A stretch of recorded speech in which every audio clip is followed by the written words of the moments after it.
मेरे प्यारे साथियों, आज मुसलमान तौहीद से दूर है, इतना दूर है कि आज भारत की सरजमीन पर मुसलमान की पहचान कब्रों से होती है, मज़ारों से होती है। आज जैसे दूसरे मजहब वालों का एक निशान होता है, हमारे हिंदू भाइयों का ओम बना रहता है, ईसाइयों का उनका क्रॉस बना रहता है, इसी तरीके से सिख मजहब वालों का उनकी पगड़ी होती है। मुसलमान की पहचान क्या है? बहुत सारे कैलेंडर पर आप देखेंगे अजमेर की तस्वीर लगी रहती है, मजार की तस्वीर लगी रहती है। आज इन मजारों को, इन कब्रों को आपकी पहचान बता दिया गया। माफ करना मेरे प्यारे साथियों, ये मजार हमारी पहचान नहीं, ये कब्र हमारी पहचान नहीं। हमारी पहचान ला इलाहा इल्लल्लाह है। हमारे मजहब की बुनियाद यही है, अल्लाह के सिवा कोई पालनहार नहीं, अल्लाह के सिवा कोई मुश्किल कुशा नहीं, अल्लाह के सिवा कोई बिगड़ी बनाने वाला नहीं है। आज कितने मुसलमान हैं वो अपने मजहब की बुनियाद से ही दूर हैं, तौहीद से ही दूर हैं। उनको पट्टी पड़ा दी गई, वो जाकर के कब्रों पर सजदा कर रहे हैं। वो जा करके उनके घरों में चले जाओ, उनके घरों में बड़े बड़े तावीज लगे हुए हैं, उनके गले में देख लो तावीज और धागा लटक रहा है। उनका यह अकीदा है, जब तक ये धागा मेरे गले में लटक रहा है, जब तक ये नक्शो निगार मेरे घर में लटक रहे हैं, मेरे घर में बरकत आएगी। ऐ मुसलमान, तेरा अकीदा ही तो तेरी बुनियाद थी, वही तू बर्बाद कर रहा है। इसीलिए मौलाना अल्ताफ हुसैन हाली कहते हैं, करे गैर गरबुत की पूजा तो काफिर, कवाकिब में माने करिश्मा तो काफिर, झुके आग पर बहरे सजदा तो काफिर, जो ठहराए बेटा खुदा का तो काफिर, मगर मोमिनों पर कुशादा है राहें, परस्तिश करे शौक से जिसकी चाहे, नबी को जो चाहे खुदा कर दिखाए, इमामों का रुतबा नबी से बढ़ाए, मजारों पे जा जा के नजरें चढ़ाए, शहीदों से जा जा के मांगे दुआएं, न तौहीद में कुछ कमी इससे आवे, न इस्लाम बिगड़े न ईमान जावे। ऐ मुसलमान, तूने अपने आप को तौहीद से दूर कर लिया, अल्लाह की मदद तेरे ऊपर कैसे आएगी? अल्लाह का तो वादा था, ऐ मुसलमान, जब तक तू तौहीद पर कायम रहेगा हम तेरी मदद करते रहेंगे। वादल्लाहु अल्लज़ीना आमनू मिनकुम व अमिलुस सालिहात, ऐ ईमान वालो, ऐ नेक अमल करने वालों, अल्लाह का वादा है, लयस्तखलिफन्नहुम फिल अर्दी कमस्तखलफल्लज़ीना मिन क़ब्लिहिम, अल्लाह तुमको जमीन में हुकूमत भी देगा। वलयुमक्किनन्न लहुम दीनहुमुल्लज़ी इर्तदा लहुम, अल्लाह तुम्हारे दीन को दुनिया में गालिब भी कर देगा। वलयुबद्दिलन्नहुम मिन बादि खौफिहिम अमना, अल्लाह दुनिया में तुमको अमन और चैन भी अता फरमाएगा। शर्त क्या है? याबुदूननी ला युशरिकून बी शैया, एक अल्लाह की इबादत करते रहना, अल्लाह के साथ किसी को शरीक मत करना। आज अपने पेट की दुकान को चलाने के लिए आपका अकीदा खराब करने वाला मौलवी कहता है नीतीश कुमार से मिलना है तो उनके पीए से मिलना पड़ता है, तेजस्वी यादव से मिलना है तो उसके सेक्रेटरी से मिलना पड़ता है, हमारे प्राइम मिनिस्टर से मिलना है तो उनके कैबिनेट के किसी खास आदमी से मिलना पड़ता है। अरे तू अल्लाह को कैसे, अल्लाह तक कैसे पहुंच सकता है? तू अल्लाह से कैसे मांग सकता है? मेरा अल्लाह कहता है, व इज़ा सअलका इबादी अन्नी फइन्नी करीब, ऐ मेरे बंदे, मैं तो तेरी शहरत से ज्यादा करीब हूँ, मुझसे मांग के तो देख, मेरे आगे हाथ तो फैला के देख, तुझे मांगना अगर आता है तो मुझे देना आता है। तू मांगता चला जाएगा, तू मांगते मांगते थक जाएगा, मैं देते देते नहीं थकूंगा। वइज़ा सअलका इबादी, अल्लाह तबारक व तआला हर रात के आखिरी हिस्से में आसमान पर नाजिल होता है, आसमान पे उतरता है, आसमान दुनिया पे उतरता है और कहता है, हल मिन मुस्तगफिरिन फागफिर लहू, है कोई मगफिरत तलब करने वाला, है कोई माफी मांगने वाला, है कोई मेरी बारगाह में आंसू बहाने वाला, है कोई सच्ची तौबा करने वाला, मैं उसकी तौबा कबूल करने को तैयार हूँ, है कोई हाथ फैलाने वाला, मैं उसको देने को तैयार हूँ, है कोई मुझसे दुआ करने वाला, मैं उसकी पुकार को सुनने को तैयार हूँ। अल्लाह तो पुकारने का हुक्म दे रहा है और तू कह रहा है कि अल्लाह तो बहुत दूर है, अल्लाह से हम नहीं मांग सकते। अल्लाह कह रहा है मैं करीब हूँ, मुझसे मांगो तो सही।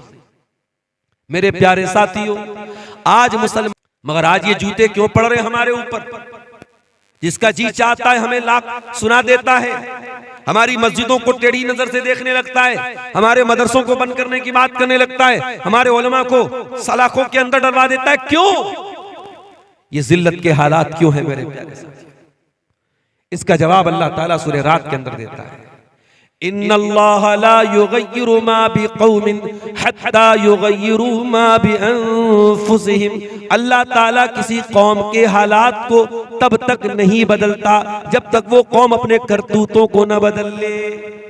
जब तुम अपने करतूतों को बदलोगे हम तुम्हारे हालात को बदल देंगे।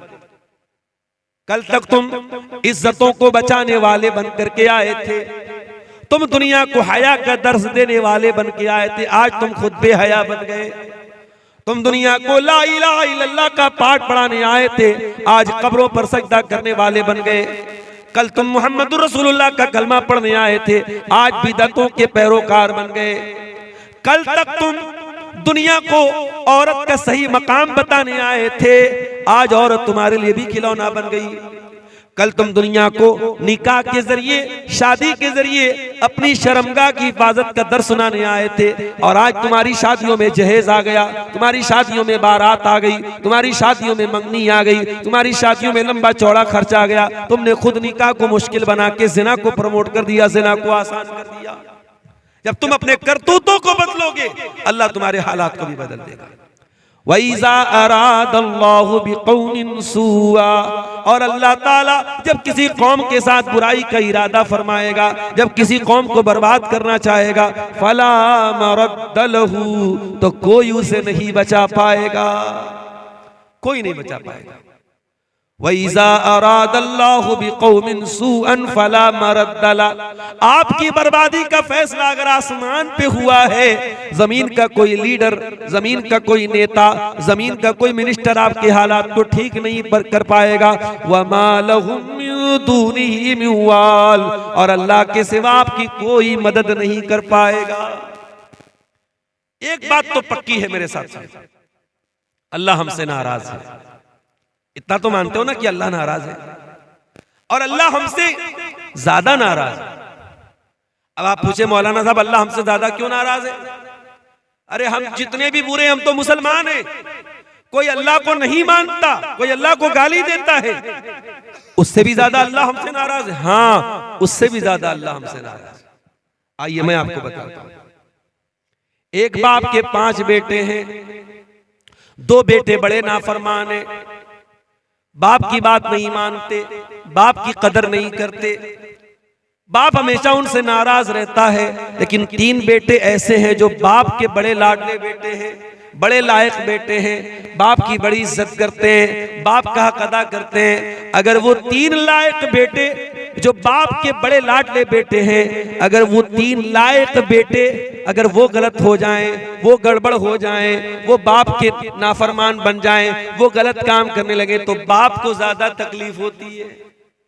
जो 2 बिगड़े हुए वो तो बिगड़े ही हुए, जो 3 बाप के लाडले बेटे हैं अगर वो गलत काम करते तो बाप को ज्यादा तकलीफ होती है, बाप ज्यादा नाराज होता है, बाप ज्यादा गुस्सा होता है। मेरे अजीजों, मेरे भाइयों, ये मैंने एक मिसाल आपको समझाने के लिए दी है। अल्लाह रब्बुल आलमीन हमसे बहुत मोहब्बत करता है, हम उसके महबूब नबी की आखिरी नबी के उम्मती हैं। उस अल्लाह ने हमको बहुत नवाजा है, लेकिन जो काम यहूदियों ने किया था वो काम अगर हम करेंगे तो अल्लाह हमको माफ नहीं करेगा। अल्लाह ने यहूदियों को भी बहुत नवाजा था, या बनी इस्राईल अज़्कुरू निअमती अल्लती अनअमतु अलैकुम व अन्नी फद्दलतुकुम अलल आलमीन। ऐ बनी इस्राईल, हमने तुमको बहुत नेमतों से नवाजा। रेडीमेड खाना उतरता था आसमान से बनी इस्राईल, कभी हमारे लिए रेडीमेड खाना नहीं उतरा। बनी इस्राईल के रेडीमेड मन्नो सलवा उतरता था। उलमा ने लिखा है कि मन जो होता था ये हलवा टाइप का, मीठी चीज कोई चीज थी, और सलवा जो था ये कोई परिंदा था। रेडीमेड गोश्त मिल रहा है, रेडीमेड मिष्टी मिल रही है, मिठाई मिल रही है, और इतने कमबख्त थे कि ये रेडीमेड खाना उनको मिल रहा था, तब भी उनको पसंद नहीं आया। और उन्होंने कहा कि ऐ मूसा, अपने रब से कहो कि हमें ककड़ी चाहिए, हमें तरकारी चाहिए, हमें सब्जी चाहिए, हम रोज रोज ये मन्नो सलवा नहीं खाएंगे। बड़े नखरे उठाए गए बनी इस्राइल के, बड़ी अल्लाह ताला ने उनके ऊपर करम किया, मगर बनी इस्राइल ने क्या किया? ज़ुरिबत अलैहिमुज़्ज़िल्लतु वल मस्कनतु व बाऊ बिग़ज़बिन मिनल्लाह। जलील कर दिया अल्लाह ताला ने, रुसवा कर दिया अल्लाह ताला ने, अल्लाह का गजब उनके ऊपर नाजिल हुआ। इतनी लाडली कौम थी अल्लाह की, अल्लाह ने इतना नवाजा था, मगर दुनिया की सबसे जलील कौम बन गई। जलील कौम बन गई दुनिया की मेरे प्यारे साथी, इतनी जलील कौम बन गई। मुसलमान नमाज में खड़ा होता है, सूरह फातिहा पढ़ता है, क्या कहता है? इहदिनस सिरातल मुस्तकीम सिरातल लदीना अनअमता अलैहिम गैरिल मग़दूबि अलैहिम वलद्दाल्लीन। सूरह फातिहा पढ़ता है मुसलमान, क्या कहता अल्लाह से? इहदिनस सिरातल मुस्तकीम, अल्लाह हमको सिरात मुस्तकीम पे चला, हिदायत के रास्ते पे चला, सही रास्ते पे चला, इस्लाम के रास्ते पे चला। कभी आपने गौर किया? पांचों टाइम की नमाज में अगर सुन्नतों को निकाल दो, नफिल को निकाल दो, सिर्फ फर्ज नमाज को अगर सोच लो, 5 टाइम की नमाज में 17 बार आप अल्लाह से दुआ करते हैं, परवरदिगार तू हमको सिरात मुस्तकीम पे चला, हमको हिदायत के रास्ते पे चला। क्यों दुआ करते हो अल्लाह से? हमने रोजी तो बार बार नहीं मांगी, हमने बच्चों की तंदुरुस्ती तो बार बार नहीं मांगी, हमने दौलत तो बार बार नहीं मांगी, हमने हिदायत बार बार मांगी। इहदिनस सिरातल मुस्तकीम, आय अल्लाह तू सिरात मुस्तकीम पे चला, इसलिए कि हिदायत से बड़ी कोई नेमत नहीं है, हिदायत से बड़ी कोई दौलत नहीं है। मेरे प्यारे साथियों, इसी मुल्क में करोड़ों लोग ऐसे हैं जो जाहिल नहीं, पढ़े लिखे लोग हैं। कोई अदालत का जज बना हुआ है, कोई वकील है, कोई आला दिमाग वाला है, बड़ा पढ़ा लिखा है, मगर गाय के गोबर को वो खा रहा है, गाय के पेशाब को वो पी रहा है, किसी शर्मगाह के आगे हाथ जोड़ रहा है, किसी पत्थर के बुत के आगे हाथ जोड़ रहा है, किसी नदी को देख करके सजदा कर रहा है, किसी जानवर के आगे सजदा कर रहा है। इतने बेहतरीन पढ़े लिखे लोग, इतने आला दिमाग वाले लोग भी अपने क्रिएटर की, अपने पैदा करने वाले की इबादत नहीं कर रहे, जानवर की इबादत कर रहे हैं, शर्मगाह की इबादत कर रहे हैं, नदी की इबादत कर रहे हैं। मेरे प्यारे भाइयों, उन लोगों के बीच में अगर अल्लाह ताला ने आपको ईमान वाला बनाया है, आपको तौहीद वाला बनाया है, आपकी पेशानी अगर एक अल्लाह के दर पे झुक रही है, आप ला इलाहा इल्लल्लाह पढ़ने वाले हैं, आपसे बड़ा खुशनसीब कौन है मेरे भाई? आपसे बड़ा किस्मत का धनी कौन है? आपसे बड़ा खुशकिस्मत कौन है? इहदिनस सिरातल मुस्तकीम। इसीलिए हम सूरह फातिहा में बार बार अल्लाह से यही कहते हैं, आए अल्लाह जब तूने हमको मुसलमान बनाया है, इस्लाम पर चलने वाला बनाया है, आए अल्लाह तूफान आ जाए, सैलाब आ जाए, मुश्किलें आ जाए, इस रास्ते से हमको कभी न हटाना। इहदिनस सिरातल मुस्तकीम, आए अल्लाह तू सिरात मुस्तकीम पे हमको चलाना। कुछ भी हो जाए इस रास्ते से हमें हटने मत देना।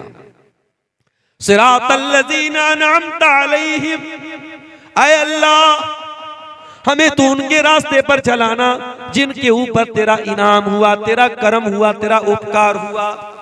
तू नबियों के रास्ते पे हमको चलाना, तू सिद्दीकीन के रास्ते पे हमको चलाना, तू शहीदों के रास्ते पे हमको चलाना, तू वलियों के रास्ते पे हमको चलाना। लोग कहते ये वहाबी लोग नबियों को नहीं मानते, लोग कहते ये अहले हदीस लोग वलियों को नहीं मानते। अरे नादान, अहले हदीस तो वो है जो 5 टाइम की नमाज में इमाम बनता है तब भी, मुक्तदी बनता है तब भी, जनाजे की नमाज पढ़ता है तब भी, तरावी की नमाज पढ़ता है तब भी, ग्रहण की नमाज पढ़ता है तब भी, हर नमाज में कहता है सिरातल लज़ीना अनअमता अलैहिम, ऐ परवरदिगार हमको नबियों के रास्ते पे चलाना, हमको सिद्दीकीन के रास्ते पे चलाना, हमको शहीदों के रास्ते पे चलाना, हमको तू वलियों के रास्ते पे चलाना। हम तो वलियों के रास्ते पे चलने की दुआ करते हैं, मगर हाँ हमसे ये तो न हो सकेगा कि हम नमाज न पढ़ने वालों को अल्लाह का वली मान ले, हम नशा करने वालों को अल्लाह का वली मान ले, हम इस्लाम के खिलाफ चलने वालों को अल्लाह का वली मान ले, जो हवा में उड़ने लगे उसको अल्लाह का वली मान ले, जो आग पे चलने लगे उसको अल्लाह का वली मान ले। ओ लोगों, कान खोल करके सुन लो, सबसे बड़ा अल्लाह का वली कौन है? अल्लज़ीना आमनू व कानू यत्तकून। सबसे बड़ा अल्लाह का वली वो है जो ईमान वाला हो, जो मुत्तकी हो, जो ईमान वाला है, जो तकवा वाला है, वो अल्लाह का वली है। और अहले हदीस से बड़ा कोई वलियों को मानने वाला नहीं। हम मानते हैं तमाम वलियों को, हम मांगते किसी से, मांगते अल्लाह से। सिरातल लज़ीना अनअमता अलैहिम, ऐ अल्लाह उनके रास्ते पर चला जिनके ऊपर तेरा इनाम हुआ। उसके बाद हम क्या कहते हैं? गैरिल मग़दूबि अलैहिम, ऐ अल्लाह उनके रास्ते पर तू हमको न चलाना जिनके ऊपर तेरा गजब नाजिल हुआ। अब जरा बताना सिकटिया वालों, ओ बटरहा वालों, ओ आसपास के गांव से आने वाले भाइयों, जरा बताना, ईमानदारी से बताना कि किन के ऊपर अल्लाह का गजब नाजिल हुआ, किन को अल्लाह ने मग़ज़ूब अलैहिम कहा, और किन के रास्ते से बचने की हम हर नमाज में दुआ कर रहे हैं। गैरिल मग़दूबि अलैहिम, ऐ अल्लाह तू उनके रास्ते पर हमको न चलाना जिनके ऊपर तेरा गजब नाजिल हुआ, जिनसे तू नाराज हुआ, जिनसे तू गुस्सा हुआ। कौन मुराद है इससे? इससे यहूदी मुराद है, इससे यहूदी मुराद है। और हम पांचों टाइम की नमाज में अल्लाह से कहते हैं, अल्लाह हमें यहूदियों के रास्ते पे न चलाना। ये यहूदी तो बड़े अच्छे लोग थे, अल्लाह के बड़े लाडले लोग थे, अल्लाह के बड़े चहेते लोग थे, अल्लाह ने बड़ा इनाम से इनको नवाजा था। मगर जब ये यहूदी हराम खोर हो गए, ये सूद खोर हो गए, ये ब्याज खोर हो गए, ये नबियों को कत्ल करने लगे, ये नबियों का मजाक उड़ाने लगे, जब ये अल्लाह को नाराज करने लगे तो क्या हुआ? फबाऊ बिगज़बिन मिनल्लाह, अल्लाह के गजब के हकदार बन गए। ओ मुसलमानों, कान खोल करके सुन लो, अल्लाह का कानून सबके लिए बराबर है। जो काम यहूदियों ने किया वही काम हम करेंगे तो हम भी अल्लाह के गजब के हकदार बन जाएंगे। और आज अल्लाह के गजब के हकदार हम बन चुके हैं। हर तरफ से जूते पड़ रहे हमारे ऊपर, हर तरफ से जलील हो रहे हैं, अल्लाह के गजब के हकदार बन रहे हैं मेरे साथ। हम अल्लाह से क्या कहते हैं? आए अल्लाह तू उनके रास्ते पे हमको न चलाना जो जिनके ऊपर तेरा गजब नाजिल हुआ। अच्छा, यहूदियों के यहाँ सबसे बड़ा क्राइम क्या था? सबसे बड़ा अपराध क्या था? यहूदियों का सबसे बड़ा गुनाह क्या था जानते हो?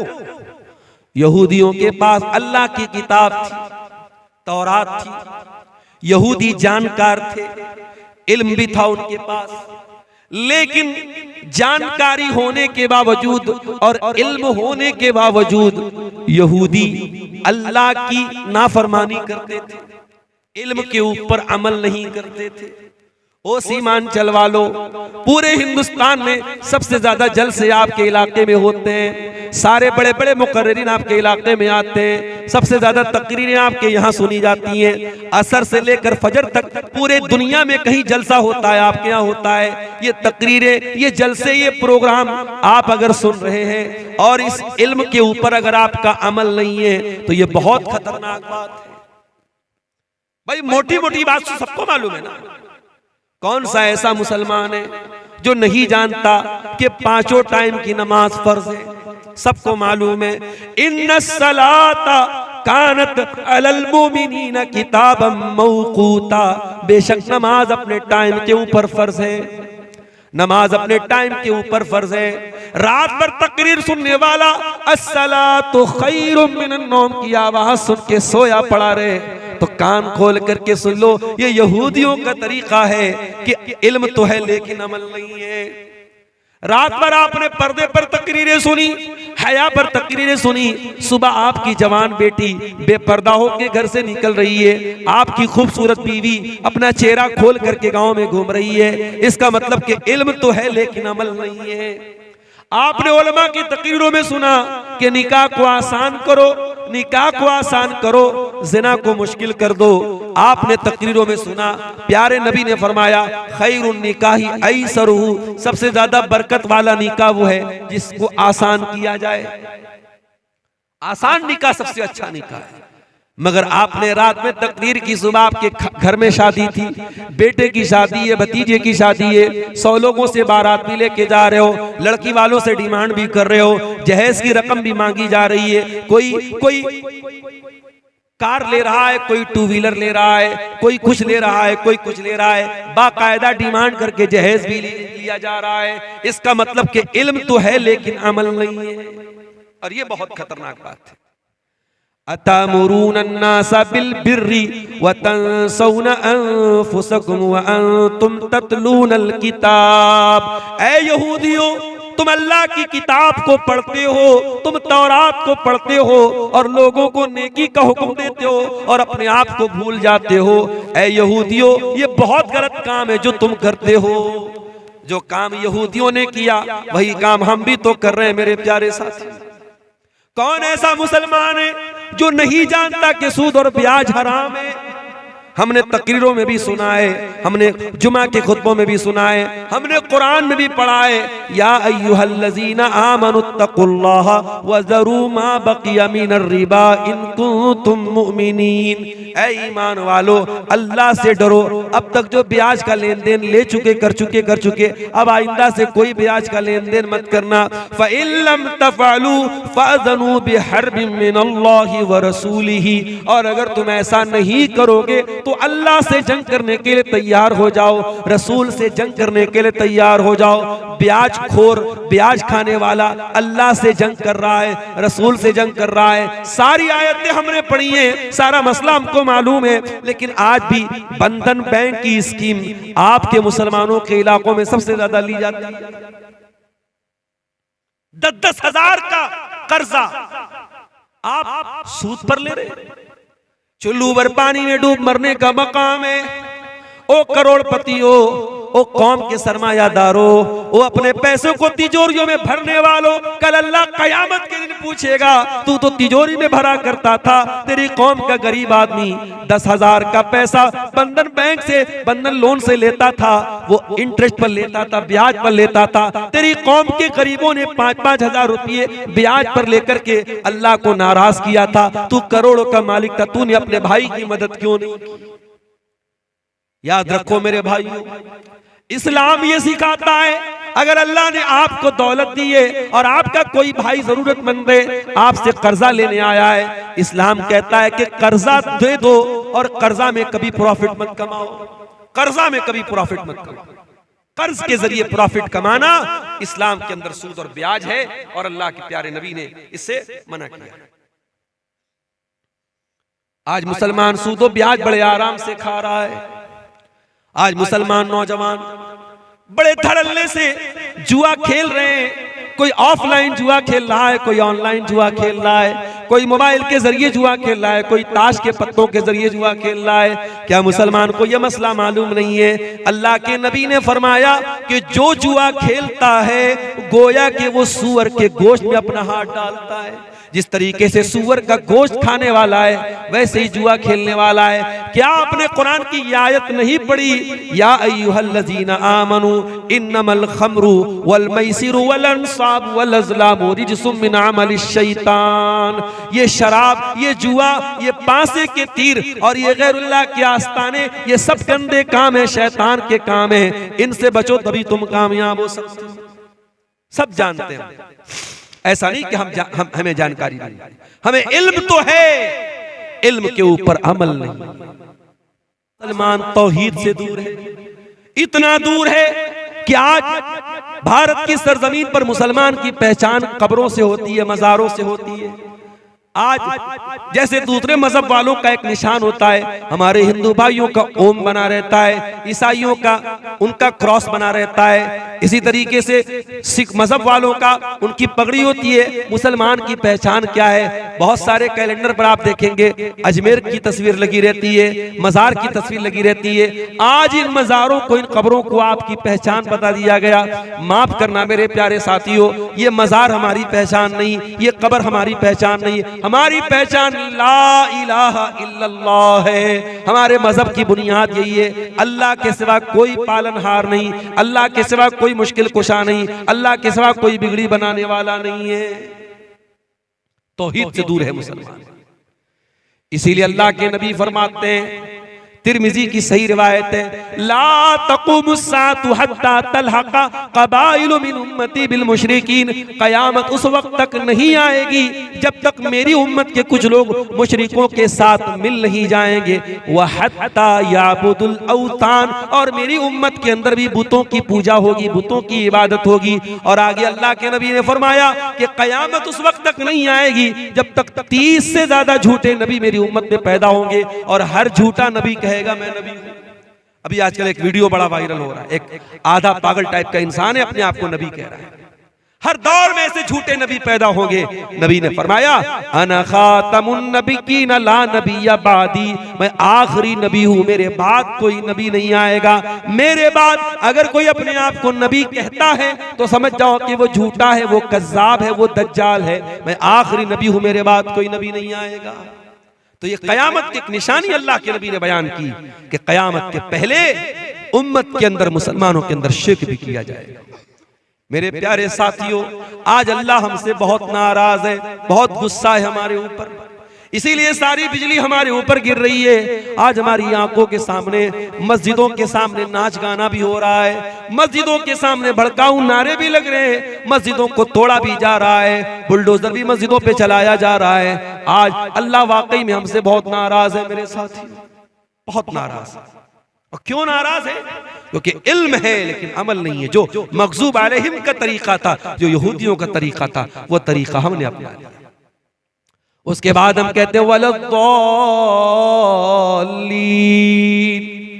ऐ अल्लाह हमें उनके रास्ते पर भी तू न चलाना जो भटक गए, जो गुमराह हो गए। कौन गुमराह हो गया? ईसाई गुमराह हो गए, क्रिश्चियन गुमराह हो गए। ऐ अल्लाह क्या गलती कर दी उन्होंने? फरमाया कि ईसाइयों के यहाँ गलती यह है कि उनके यहाँ अमल तो था मगर इल्म के बगैर था। अमल था, बहुत नमाज पढ़ते थे लेकिन दलील के बगैर काम करते थे।